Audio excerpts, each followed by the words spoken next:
Olá pessoal, tudo bem? No vídeo de hoje nós iremos falar sobre a relação entre os indivíduos e a sociedade. A sociologia ela faz essa análise sobre essa relação existente entre indivíduo e sociedade, justamente porque na sociedade existe o que nós chamamos de padrões sociais. E o que são os padrões sociais? São as regras e as normas que nós seguimos diariamente na sociedade. E essas regras e normas, muitas vezes, se elas não são obedecidas, acontece o que é chamado de coerção social. O que é a coerção social? É a repreensão ou até mesmo a privação da liberdade das pessoas que não seguirem esses padrões existentes na sociedade. Esses padrões muitas vezes são as leis, que nós temos que seguir. Existem também padrões sociais que não estão estabelecidos em lei, porém nós também seguimos no nosso dia a dia, como por exemplo, ficar numa fila para fazer um pagamento. Não existe uma lei que fala que você tem que ficar na fila, porém nós seguimos esse padrão social. Mas existem as leis de trânsito, leis de convívio social, que se essas leis não forem seguidas, existe o elemento de coerção social para que impeça que o indivíduo haja de forma contrária a essas regras. Por exemplo, a polícia. A polícia ela existe como um elemento de coerção social para que o indivíduo siga as regras da sociedade. Caso ele não siga, por exemplo, uma pessoa ela cometa um assalto, ela pode ser presa. Assim como também nós temos o Demutran, para que as pessoas sigam as regras de trânsito, Então, é um elemento de coerção social para fazer com que as pessoas sigam os padrões existentes na sociedade. E aí a sociologia, ela vai trazer um questionamento bem interessante, que é sobre o indivíduo e a sociedade. O indivíduo, em suas ações, ele forma a sociedade, ou é a sociedade, com todos esses padrões já estabelecidos, que forma o indivíduo? Fica aí, para a gente pensar, sobre isso. Porque muitos dos nossos comportamentos nós adquirimos por meio da sociedade. Então, eles já existiam e nós seguimos esse padrão. Porém, nós também temos as nossas ações e as nossas escolhas individuais, fora do contexto coletivo da sociedade. Então, a sociologia ela nos leva a refletir sobre isso. Nós formamos a sociedade ou é a sociedade que nos forma? Então, nesse contexto, nós temos o conceito de determinismo social, que é justamente a ideia de que a vida do indivíduo ela é determinada pelo seu contexto social. Por exemplo, se nós pensarmos em uma região que não possui escolas, lá vai ter um número muito alto de analfabetismo. Porém, esse número alto de analfabetismo vai estar determinado pelo fato de não haver escolas.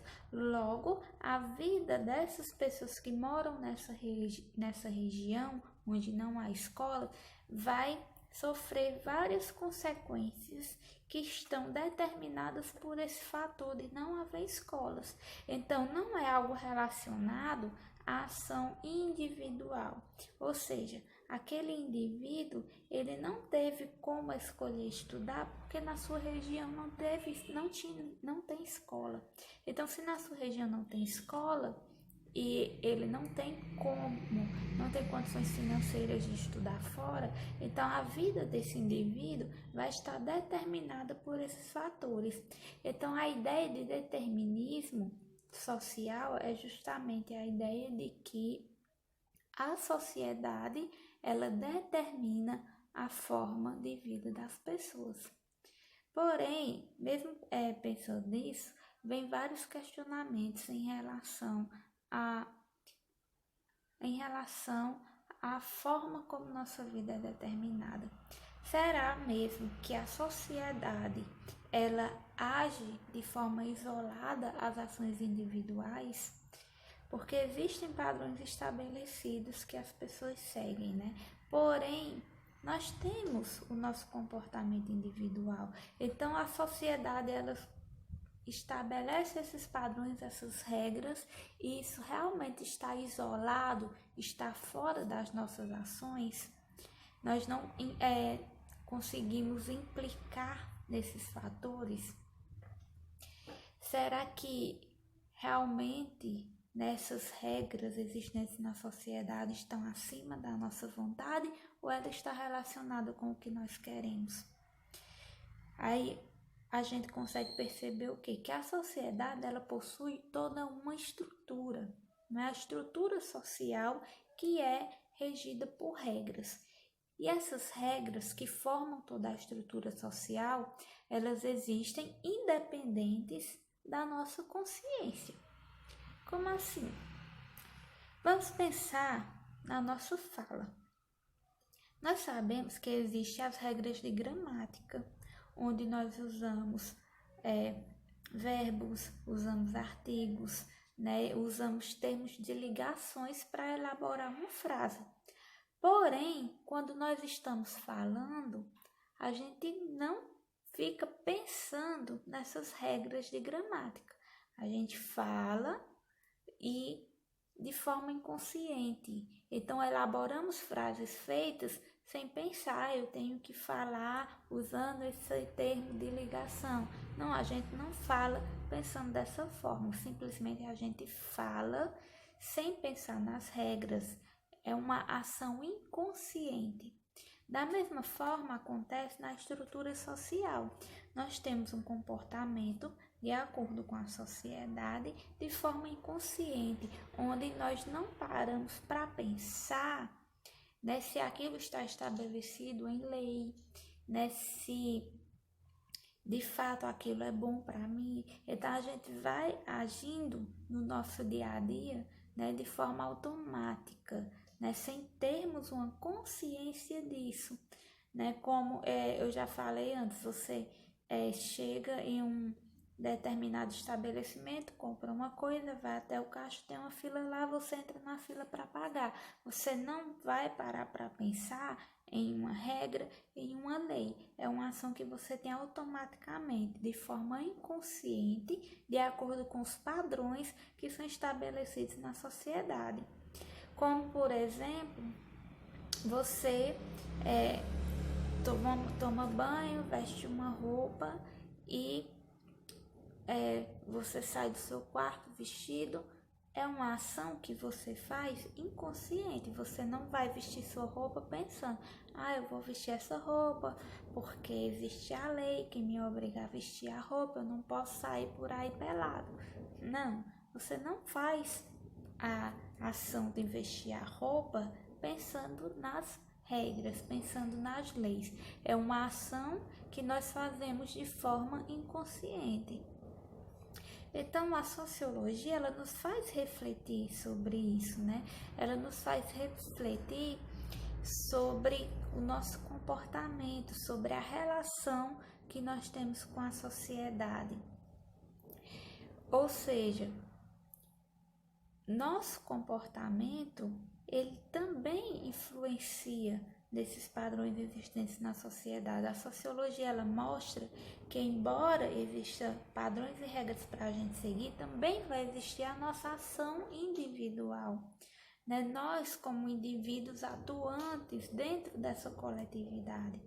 Por quê? Porque esses padrões existentes também vão estar relacionados com as nossas crenças, com as nossas opiniões. Porque se você parar para analisar, por exemplo, a forma como as pessoas se vestiam na Idade Média e a forma como as pessoas se vestem hoje, isso vai estar relacionado ao quê? Aos nossos gostos, às nossas opiniões, às nossas escolhas. Porque muitas vezes uma determinada peça de roupa, ela fica na moda por muito tempo. porque vai estar de acordo com o gosto das pessoas, com as opiniões das pessoas. Se a gente analisar o contexto histórico, antes, no passado, a igreja ela detinha um poder imenso sobre a vida das pessoas, né? Existiam livros e regras de como as pessoas deveriam se comportar no seu casamento, na rua, no seu dia a dia, tudo estabelecido pela igreja, né? E hoje as regras para nos comportarmos estão estabelecidas em lei. A igreja não tem mais o poder que tinha antes. Então a forma de pensar das pessoas mudou. E essa mudança de pensamento é o que vai estar relacionado com esses padrões que são estabelecidos pela sociedade. Então a sociologia nos faz refletir sobre isso, que enquanto nós formamos as nossas ações do dia a dia de forma inconsciente pelos padrões que são estabelecidos pela sociedade, ao mesmo tempo nossas ações individuais, as nossas opiniões, as nossas crenças também vão estar formando esses padrões, certo, pessoal? Bom, nosso vídeo fica por aqui, ok? Espero que vocês tenham conseguido compreender e refletir um pouco sobre isso. Não esquece de se inscrever no canal, clica no gostei e no vídeo eu fui colocando alguns termos aqui desse lado, ou foi desse lado, não sei bem. E um dos dois lados foram aparecendo palavras-chave. E essas palavras-chave que foram aparecendo ao longo do vídeo, dá para vocês irem montando o mapa mental de vocês. Vocês vão copiando as palavras, o tema central. Qual é o tema central do nosso vídeo? A relação existente entre os indivíduos e a sociedade. E a partir disso você vai puxando as setinhas e colocando os temas relacionados a isso, certo? Então vocês vão formando o mapa mental de vocês. Eu vou colocar aqui a imagem do meu mapa mental sobre esse vídeo para vocês verem como ficou. E no próximo vídeo vocês vão fazendo dessa forma. Vocês colocam o tema central, vão puxando a setinha e colocando as informações extras, as palavrinhas-chave que vão aparecendo no vídeo, certo? Espero que vocês tenham gostado. Clica no gostei aí, certo? Qualquer dúvida, qualquer sugestão que vocês tenham para a próxima aula, vocês podem colocar aí abaixo nos comentários, tá, pessoal? Um beijo, até a próxima!